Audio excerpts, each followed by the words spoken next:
Hey, everybody. Before we get started, just wanted to remind you all that BetOnline is the world's most trusted betting platform and your number one source for everything football. BetOnline is every stat, every matchup, and even live odds and spreads to bet on during games. Think you know your stuff? Get in on the $200,000 mega contest and pick 5 games against the spread every week for your chance at weekly prizes and a share of $200,000. And when the game's over, roll on down to the online casino, play some blackjack, some poker, unwind with over 150 slot games. Head to the website today to get in on the action. Bet online. The game starts here.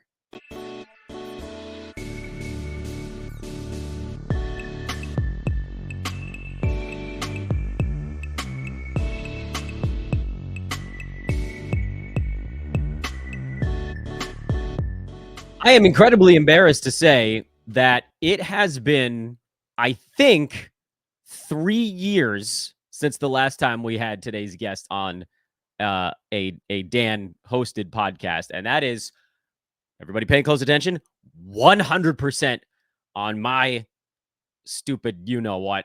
But today, we rectify here on Old Man Squad Fantasy Basketball. I'm Dan Bespris, at Dan Bespris on Twitter, at Old Man Squad on Twitter, at Old Man Squad on Instagram.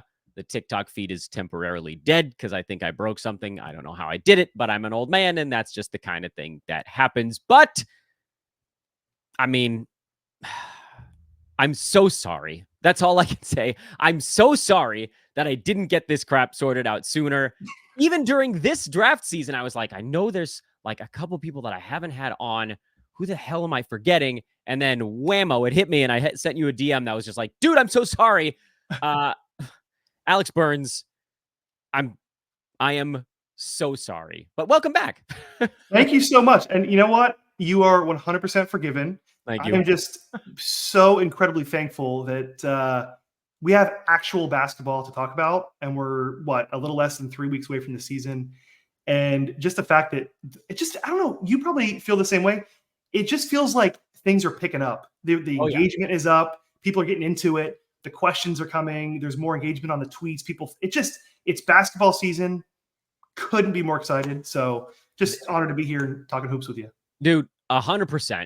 Because this is the time of year where I stop being able to keep up with anything that's coming my way. In the off season, I can put out a show, and I get like 4 or 5 questions. Like, great, I can answer all of these. And now I'm like, I told everyone, hey, if you got a thought, throw in a comment on the YouTube feed. And now it's like, I come back to the computer every couple of hours, and there's like 25 new things. I'm telling my wife, I promised these people I'd get back to them. And now it's hitting that point where it's like, I don't think I can say that on the show anymore. So good and bad, but you're right. Basketball is soon. You can follow Alex on Twitter, by the way, at @ABurnsHoops, ABURNS. I wanted to do like, are you saying boo or boo earns? HOOPS.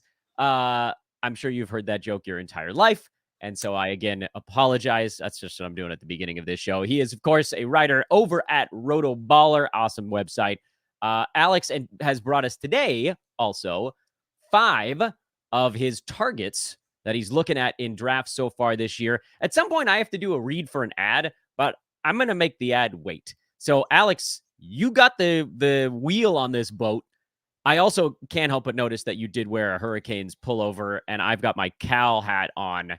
And game day's in Berkeley, and I'm like looking back at young Dan thinking, what on earth would I have done if game day showed up in Berkeley when I was there? I feel like there was one week where they had like some satellite set up there. It was during the Aaron Rodgers, Marshawn Lynch time. So there was some Cal love going on, but now, man, the nerds are showing out and I love it. But anyway, where do you want to go first on today's show? Who's target number 1? Target number 1. For me, and I wrote this down, and look, we've done at this point, I mean, dozens and dozens of mock drafts, slow mock drafts, quick mock drafts. I don't know about you, but I've drafted a few leagues already that will count. So there's a bunch of guys, but I just wanted to kind of talk about a few guys that I don't see a lot of people talking about. My first one, and actually probably the most excited to talk about, is Jordan Poole, Washington Wizards point guard. Look, I don't know if listeners out there, I'll put myself in this boat. I was somebody that got burned by Jordan Poole last year. I was extremely excited. I was hyping him up. I was expecting for that big breakout. I mean, everybody saw that 40 burger that he put up in preseason and thought, oh, this is going to be, he's going to get every shot. He and Kuzma are going to just take over usage. I mean, quite the opposite happened. I mean, it was a really disappointing year on many fronts for Jordan Poole.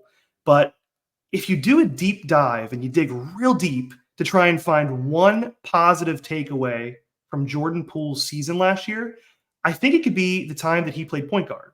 So the last month and a half of the season, they moved him to the full-time point guard. His stats immediately increased. He averaged just under I think 7 assists a game. He was north of 20 points. And he was so good that new coach Brian Keefe just recently this week announced him as the full-time starting point guard to begin this season. So I'm looking at that small window of time that he just excelled. He just felt more comfortable. And I'm excited about Jordan Poole this year. I know I'm hesitant to jump back on the bandwagon like I was last year, but I have him ranked 63 in my rankings that I just released this week. In Yahoo, he's going in the 90s. I think a lot of people have just a bad taste in their mouth from Jordan Poole from last season. But I mean, man, I'm smashing the draft button in the 6th, 7th rounds this year, and I'm not even thinking twice. Yeah. So, listen, with I don't want people to sound like I'm tooting my own horn on this one because I get a lot of stuff wrong. I faded Poole last year once he got inside the top 50 in ADP. I think the very first, I don't remember things very well. My memory's starting to get better again because there was kid 1, memory dropped off. COVID kid 2, my memory fell off a cliff. I couldn't remember what I had for breakfast that morning. And now the kids are getting a little older. We don't have to worry about weird things going on. I mean, there's plenty of weird things going on, but I'm not everybody is sequestered in the house with me anymore. And so last year, I do remember Poole opened in the 60s, the first Yahoo board of 2023. And I thought I might take a shot on him there. And then it just kept that positive feedback thing kept happening where he got pushed into the early 60s and then 50s and then 40s and then early 40s. And I went, no, I'm out because there's that big floor situation with him. We saw it in Golden State for stretches. If the bottom falls out, it gets ugly. But that said, for what you said during your synopsis, I think the biggest thing you hit on, forget the point guard stuff, because we saw that at the end of last year and it was awesome, was the sour taste he left in everybody's mouth. So now he has the role we all thought he was going to have or hoped he was going to have last year. But so many people can't block that out of their memory to say, I got burned by this dude. I will not do it again. And the evidence is right here. And it'll probably happen on this video too, because it happened on one of I think I had him listed on my breakouts list. And a bunch of people were just I can't do it again. I'm okay, I get it. He killed you, but this is the moment because I faded him last year. I'm ready to back him this year. I'm 100% with you. Do you care at all? And this is miniature version of devil's advocate. Do you care at all about the fact that he's probably going to be a 3 turnover a game guy going somewhat a little bit later in drafts? Because that's usually a spot where you get lower turnover guys and it kind of levels off a bit. Or is that not really a concern for you? Not really a concern for me. It obviously will matter and it will count. It will factor into end of season ranking where he is on a per game value. But I love just being able to build my team to offset certain things. Some people will just look at per game rankings and, I've done projections this year. I've done Z-score, all that stuff. And if I draft my team based off of Z-score, I mean, it's going to be a really wonky team. So turnovers, I mean, I'm not so worried. I really want to chase at that point in the draft in the 6th, 7th round. And even later, I mean, I kind of reached for him in the Locked On Fantasy Bowl in our slow draft that's going on. I think I got him at the end of the 6th round. Probably could have got him later. I can balance things out. So I'm not too worried about that. I like what he's going to offer at that point in the draft in assists, in threes, in free throw percentage, and just points. I just think it's hard as the draft, we get further on, it's hard to find points. So I'm cool accepting that with the turnovers. I don't blame you. I think he's going to have a really good year, and I don't think anybody wants to take a chance on him, and that gives us an opportunity to steal a little bit of value. Alex, where do you want to go second? Oh, you know what? I screwed up. I forgot to do a read. And my dog, this has never happened actually on a podcast. My dog fell asleep on the bed on the other side of this board, and she's having a crazy dream. I'm going to take a very soft ruler. I'm going to flip it up and over the board. Nope, didn't do a lick of good. She's back there having a wild dream. So I'm going to ask you a question, and then I'm going to get up and wake up the poor thing. Where do you want to go next? I want to go to Jimmy Butler. Jimmy Butler. Tell me about it. Okay. So maybe I'm wearing my homer hat a little bit here. Like I said, I'm from South Florida. I live probably say hour and a half north of Miami. I'm a diehard Miami Heat fan. So yes, maybe I'm wearing my homer hat because I'm a Heat fan, but I just think Jimmy Butler's ADP is super silly right now. I mean, on Yahoo, I think he's just right under 50, right around that 49.9 ADP. I'm not going to get into like the stats because we all know who Jimmy Butler is as a player. We know there's like the missed games thing. It's just who he is.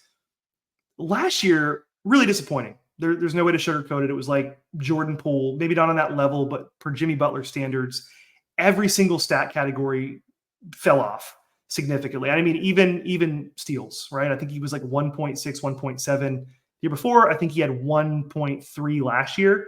Yeah. And that matters. That 0.4% matters in the steals and the blocks. So bad season. The more that I think about Jimmy Butler, the more that I realize, I mean, 2 grueling postseason runs they just had over the last 2 years. He's not young. I mean, he's 35. He just turned 35. And so obviously, playing deep into the postseason, there's going to be some wear and tear on the body. He gets to come in this year fully healthy.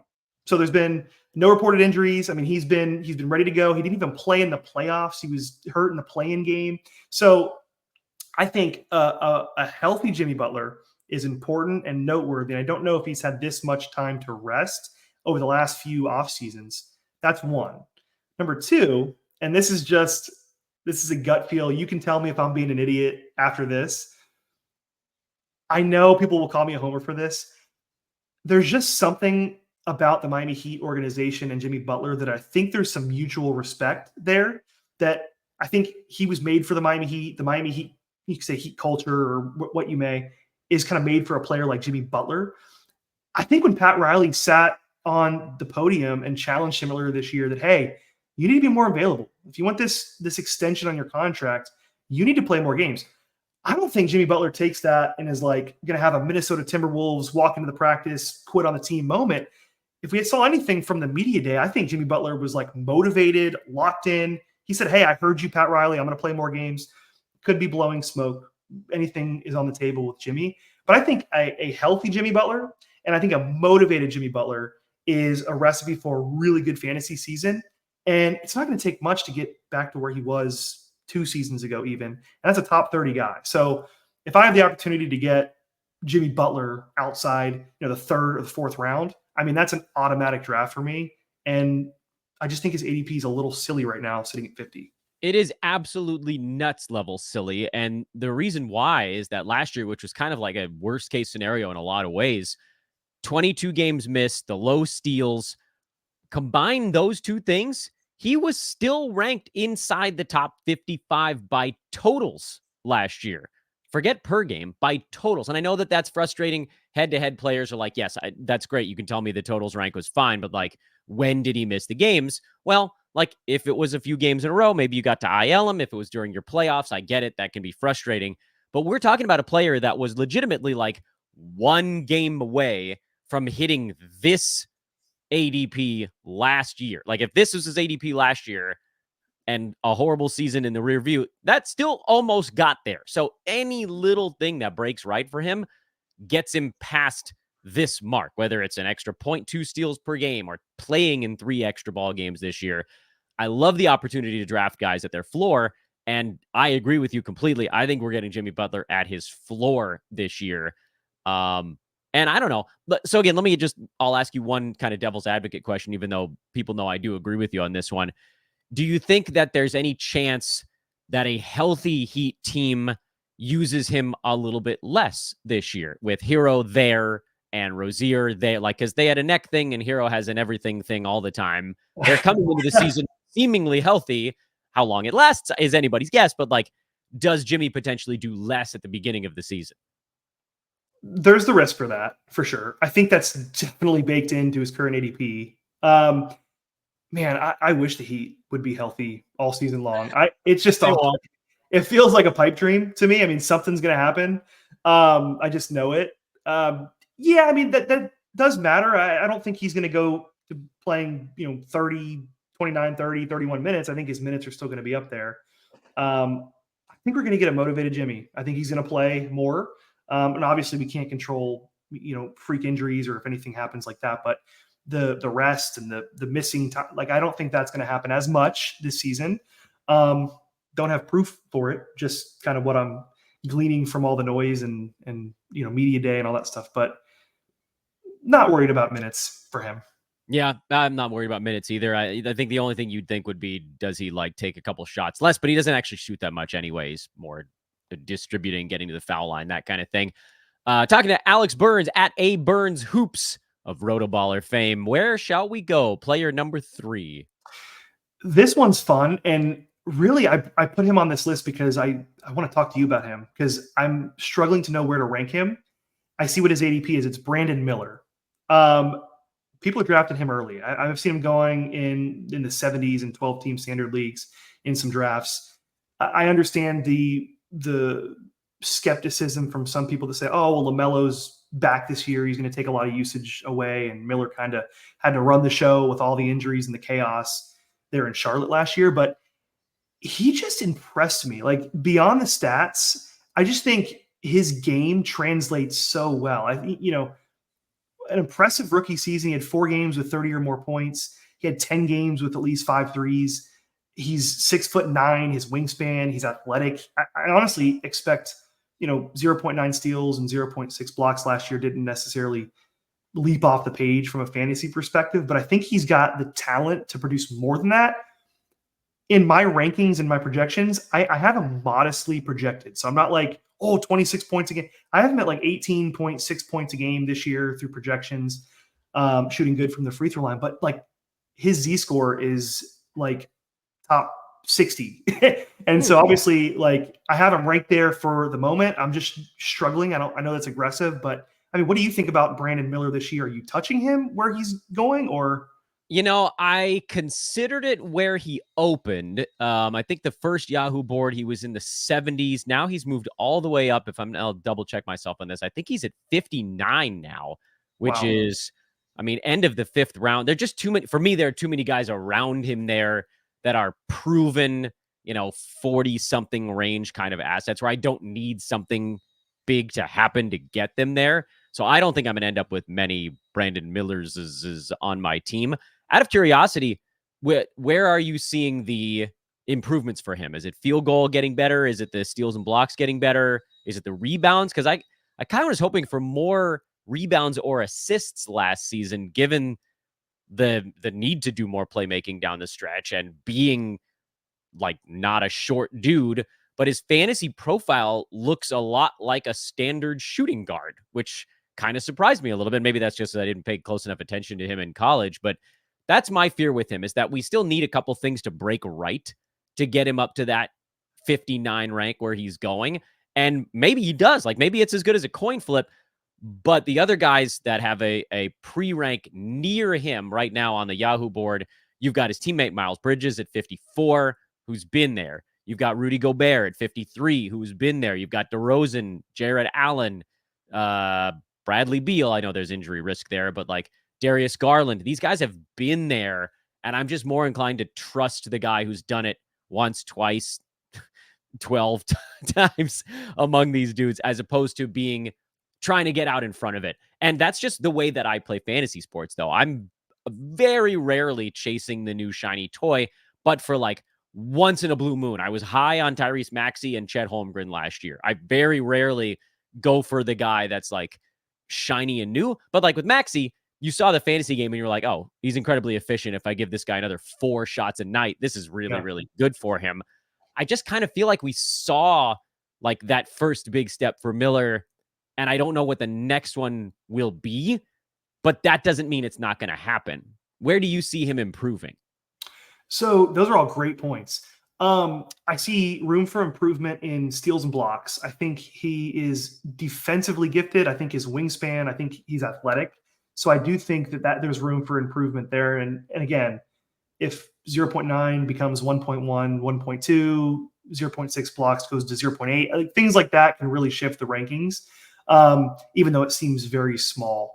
I also think playing alongside LaMelo Ball might actually be good for his production. I think LaMelo is a great playmaker. I think, and I don't know what you project for the starting five, but I think Brandon's going to start at the 2. I think Josh Green will start at the 3 for them. But I think just being in the backcourt with LaMelo, who is an amazing facilitator, playmaker, they're going to play fast. They always play faster with LaMelo. I think that it could lead to more opportunities, probably some better looks. And again, I'm not projecting him to score 25 points a game. I just think that he has the talent to take the leap. 60 is probably aggressive, and I'll own that, the more that I talk about it. That's fine. It's fun to talk about. Yeah, I mean, it's something I've been struggling with because sometimes I'll lie in bed at night and I'm like, all I'm thinking about is if I'm ranking Brandon Miller too high. You know that meme where like the woman is like wondering what the guy's thinking about as he's sleeping? Yeah, fantasy That's totally me. I'm thinking about Brandon Miller. But that makes sense. I do think he has top 60, top 50 upside, but where we're drafting him now at 59, I mean, that's pretty much at his like ceiling, if that makes sense. Yeah, that's my fear there as well. Is I want to try to get somebody there that could go to 40 something as opposed to, and this was an argument that I've been having, and then I ran out of gas to have this argument. In one of the last videos I did, I talked about how I'm just not touching Anthony Edwards at 10, and people were like, he could get there, man. And I'm like, I know that, but like, what are the odds he gets there? 10, 20%, 25%? There are guys all around him that are already there. Why am I taking a shot on this guy that was number 35 or 40 or whatever he was last year? And that's a similar feeling. And I get it. These are young guys, and I'm very rarely one player per year I take a shot on some young guy, and I hope that I get it right. I'm very rarely going to be the fantasy analyst who has the young dudes that take that unexpected jump. And I'm, as my dad used to say, I'm comfortable in my shortcomings. I'm just okay with that. Alex, where do you want to go next? Who's number 4 on the list? Number 4 on the list. So speaking of taking Anthony Edwards at 10, somebody that I would prefer to take at 10 over Anthony Edwards is James Harden. Oh yeah, this is going to be a fun one. Let's talk about Harden. I love it. So I've seen your tweets. I think you tweeted something a couple weeks ago or days ago that said this year you prefer to draft picks 1, 2, 3, 5 or 3, 4, 5. I can't even count. 1, 2, 3, 4, 5 if you're in the first round. It was an opportunity for me to make a Spaceballs joke, but yeah, I'm pretty much on board with that. Yeah. you that's where I'm at too. I want a top 5 pick if I'm in the first round. If I get back of the first, it's an automatic James Harden selection. And he's not the same Harden that we saw in Houston where he's going to average 30 points a game and light the league on fire offensively. But what I do think we can find is more of like a 2020 Brooklyn Nets James Harden that was facilitating, that was getting points, was just kind of peripherally like producing. I think he finished 7th in per game value that year with the Nets. And obviously like Kevin Durant and Kyrie Irving missed time. That was a funky year for the Nets. But this might be a funky year for the Clippers. I mean, with already negative news with Kawhi Leonard, we don't know how many games he's going to miss, if any, to start the season. Paul George is obviously in Philadelphia. I just think there's a pretty big opportunity for James Harden, who saw 20% usage last year, to go up. And I'm 25, 26, 27% usage. And we're going to get a top 12 player if he stays healthy and locked in. So yeah, I am 1,000% on board. I am annoyed that, and I gave Dan Titus an earful on one of my shows yesterday about the fact that Harden is now number 12 on the Yahoo board after opening at 25. So they have now, Yahoo's now caught up on this whole thing. But like, Alex, even you're giving him like a semi-large year. You can even look at like kind of a quiet year for Harden. Forget last year, because last year was James just being the good third fiddle with PG and Kawhi. The year before, he was like a 2A and a 2B with Tyrese Maxey on Philly. And I know he missed a bunch of ball games that year, but he averaged 21 points and almost 11 assists. He only took 14 shots that year. Like, he was still behind Embiid in the pecking order on that team and still had to share the second job with an up-and-coming star. He is now 1B behind Kawhi when he's healthy, or I don't care, call him number 2. But Kawhi's going to miss 20 games, maybe more this year. And then you get Max Harden. That's an absurd number. That year, the Philly year, in 8-Cat, he was number 11. while not even being the primary guy on his team. So, we've basically priced him out on Yahoo at 12, but I still like him at 12. I think more than a lot of the other guys that are going right there. Like everybody's like, no, I'm going to take Trae Young over Harden every time. I'm not sure that I'm on board with that because James rebounds better and gets more defensive stats. And the other stuff between those two guys was almost a dead heat that year. Trae had 5 more points. Okay, fine. I'll make sure I draft somebody in the second round who scores a little bit more, but like I'll take the 6 boards over the 4. I'll take the 1.2 steals. I know Trae had 1.2 or 3 this last year, but typically he's closer to 1. I'll take Harden's half a block over Trae's none. I mean, I think I'm going Harden over Trae Young, which I realize sounds absolutely bat bleep insane, but like I'm fully with you on this one. I will, however, play devil's advocate for a minute because otherwise we're just standing here giving each other a back rub. Are you at all worried about the Clippers giving Harden any days off if, say, Kawhi takes too long to recover and the season looks like it's going south? Yes. Yeah. I think that's always a risk. And I mean, that's a risk with James Harden too. I don't think it's a major risk. Like it's not something that's like a crazy red flag that is keeping me away from him. A little bit, but I don't know if that's going to happen. Yeah, I don't think so either. I think they'll hang in there. And Harden looks legitimately happy with this team, which I don't think we've seen since like 2017 Houston James Harden. It's been a while. Right. And I could be wrong on this, so correct me if I am, but I believe the Thunder own the Clippers pick. So even if like things got out of hand, I don't remember. I do. The Thunder have everybody's pick. Hand, there's no incentive to tank and get a better draft pick. So there's just I don't see them doing that. I see Harden playing and Kawhi playing as much as he can. For them, even though they're long shots to go far in the playoffs, likely and go to the finals, that's still what they're aiming for. Yeah, I totally agree. I was asking the question because people will ask it, and so we need to be able to answer that thing. But I'm with you, and they're opening a brand new facility. They want their guys there for this year, and if there's going to be a shutdown, it will be when they're mathematically eliminated, which is probably last like 6 to 10 days, if that even happens. Because mathematically, like, what are you going to be? 3 games out with 3 games to play? That's a week. That's 1 week. That shouldn't impact your fantasy season anyway. Alex, last one. You had 5. That was 4. Let's go for full Yahtzee here. Full Yahtzee. 5th one, Jaren Jackson Jr. Interesting. I'm glad you brought him up. I've talked about him very little on this show. It's interesting. He obviously had to be the de facto number 1 last year in Memphis with all the injuries. John Morant being out, Marcus Smart, Bane missed some time. He's just not built for that. He's a defensive monster that is at his best when he's roaming around, putting 150% effort on defense, and he's just not a 1-A. That's not who he is.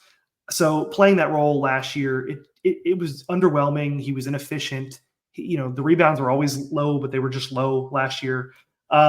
This year, with everybody healthy and him not having to carry the bulk of the offense and usage, I think that'll be better for him from an efficiency standpoint plus effort standpoint, where he's expending all of his energy and effort on offense. Now he'll be able to conserve that and put it towards defense. Also, he'll get to move back to power forward because I believe Zach Edey will start. And when Jaren Jackson Jr. is at power forward, it allows him to roam around defensively. And that's the seasons that we've seen all these crazy block numbers from him, is when he's actually playing the 4. So you'd think it'd probably be the opposite. Think like center, closer to the basket, crazy block numbers. For him, it's like when he can roam. And so he couldn't do that last year with Steven Adams out, missed the entire season. So he had to play the center. So I think we're going to see Jaren Jackson resort back to a little bit of what he does best defensively with more efficient offense. I'm not going to project his blocks to be up what they were, 2 years ago. That was like a career season in blocks. But I think it'll be more closer to that level than what we saw last year. So, I mean, he's going in the 3rd round, I believe, right now. Yeah, that was actually going to be my follow-up here. So he opened at 30. Now his pre-rank is down to 35. So he basically went from a mid-3rd to like end 3rd, start 4th kind of secondary turn type of deal. And I don't know why, again, talking to Alex Burns, I don't know why I can't. There's this weird hurdle my brain is trying to get over with JJJ where I feel very reluctant to take him in the mid-3rd. but I feel very willing to take him early fourth, even though we're talking about a 6 or 7 slot difference. I don't know why that is. It just has something to do with like the caliber of player. But you're right. I mean, his block rate was basically cut in half this past year. An insane drop off after being a guy that had throughout the early parts of his career been someone you thought, all right, if he gets full minutes, he's probably going to be at about 2 blocks per game or higher. He hit that crazy 3-year, which now maybe feels a little bit goofy on the top side, but like going from 1.6 back to 2-ish does feel attainable. Is there any fear for you, Alex, around you? And maybe this is why I have issues with this in my brain with the cutoff. Like in the fourth, I sort of don't mind taking a guy who has a lot of his value tied up in one category. And in the third, I feel like I can still get a thicker, more well-rounded type. Where do you stand on where you're comfortable drafting him? And then I'll let you get back to your day. Your weekend, by the way. I'm actually with you. The mock draft, a lot of them are with industry experts and analysts who pay attention to this stuff year round. But I see him going early fourth round too. I know his ADP suggests he's going a little earlier than that. I'd be okay end of the third round taking him. I think he's a fantastic building block for a build that you could be going after. So I'm fine looking his way end of third, but I really think it's more likely you can get him probably beginning of the fourth if you wait. Yeah, I think that's what I'm hoping for too. And like if you have a pick at the end of the round, you have like pick 35, 36, that's the same as taking him beginning of fourth, because you're basically just grabbing 2 guys back to back and you're trying to figure out which one. If you have the 11th pick, so you're 35 and then you're 37, you're just trying to figure out, okay, what other guy do I want?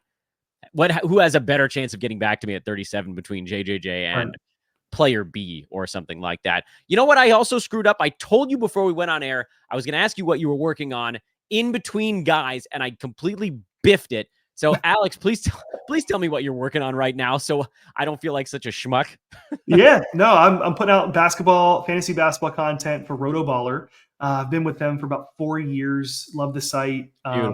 Just put out my rankings on RotoBaller's website, on my Twitter, and actually be releasing this weekend my projections, Z-score, things like that, just as a resource to see kind of the work that went into the rankings.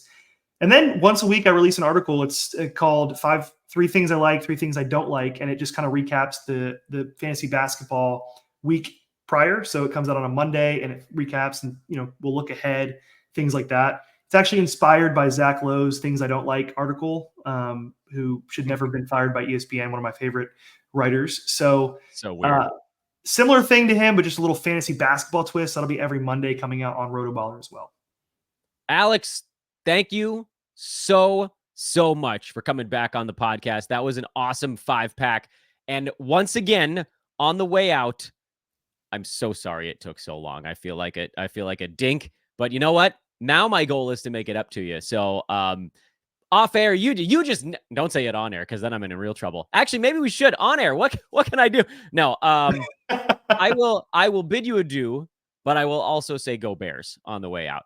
It's okay. It's all about that you. It's all right. Oh, disgusting. Alex, can we do it again soon?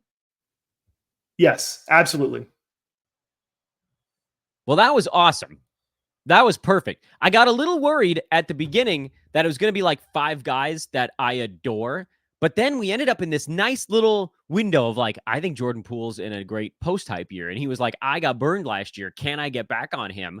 And it was really cool to talk to somebody who was just like, how do we conquer that mental side of being obliterated by a player and then realizing at the same time, now is the time to do it without feeling like you're chasing.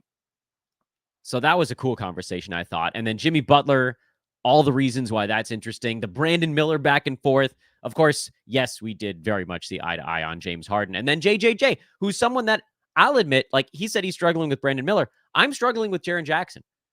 Because even if he does shift back to this 4 spot, which it sounds like he will once he's fully healthy, they're hoping that he is ready to go at the beginning of the year. We'll see. Shaedon Sharpe got knocked out for 4 to 6 weeks today. That doesn't really change my plan for fantasy draft, but the injury news just keeps coming. But on the JJJ front, even if he does shift back to a role that's more his style, are we trying to get to 3? Probably not. We're probably trying to get to 2 blocks per game. And that's enough to get him back into that 4th round or higher discussion, even if the scoring stuff comes down. We need the efficiency to come back too, though. We got to get him back up closer to 50% shooting with better, more open looks, as opposed to last year where he was chucking away. And so there's that wide gap on him. And it reminds me, unfortunately, a little bit of Jordan Poole last year, where you're like, look, what if he doesn't get the shots that he got last year and the blocks don't come back? Then he goes the wrong way.